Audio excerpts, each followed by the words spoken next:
Do të marrim një opinion edhe nga Roni, nga psikologu, sepse njerëzit të gjitha fushave janë të shqetësuar me këtë që po ndodh dhe Roni, po dëgjojmë edhe ty në këtë që vrasjet nuk kanë të ndalur në Kosovë. Pra kanë qenë ditë të përgjithshme, kemi pasur vrasjen e Klin, tani më në Podejevë mbrëm, po dëgjojmë.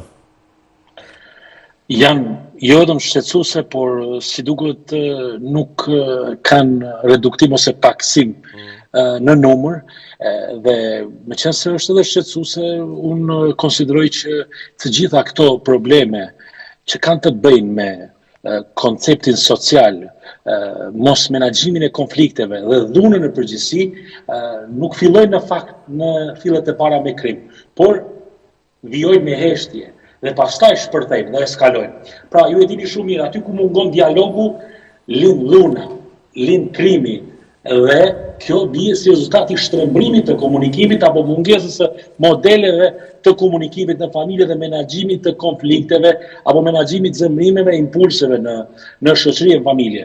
Një shoqëri që hesht për dhunën bëhet ose konsiderohet bashkëfajtore për të.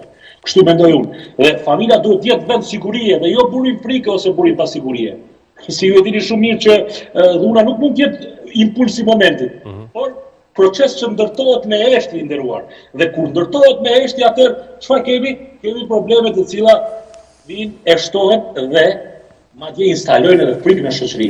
Roni, kush po hesht, se realisht ne çdo ditë jemi duke folur për këto vrasje dhe për këto raste, ato që mediat e kanë për detyrë po e bëjnë. Pra çdo ditë publikisht ne jemi duke folur për to. Ku është problematika? Pra edhe këta shikues i dëgjojnë këto debate dhe këto që po diskutohen. Kush është duke heshtur? Nuk jam këtu për të etiketuar ose për të vënë cilësime tek akterët, tek institucionet apo tek mediat. Pavarësisht asaj mediat bëjnë një punë të bullshme të përditshme që transmetoni informacione në kohë reale mbi këto fenomene. Por kur them në heshtje, ju e dini shumë mirë kur ne dyshojmë për diçka të caktuar ose lindin dyshime të cilat kanë të bëjnë me dhunën, keqtrajtimin, krimin e një familje të caktuar.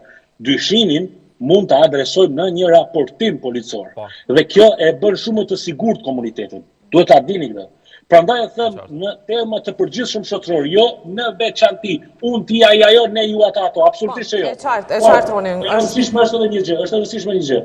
Shëndeti mendor kolektiv i njerëzve mund të dëmtohet, mund të ndihet i pasigurt, mund të hasë në vështirësi socio-emocionale nëse përplasemi apo sfidohemi me probleme të kësaj natyre.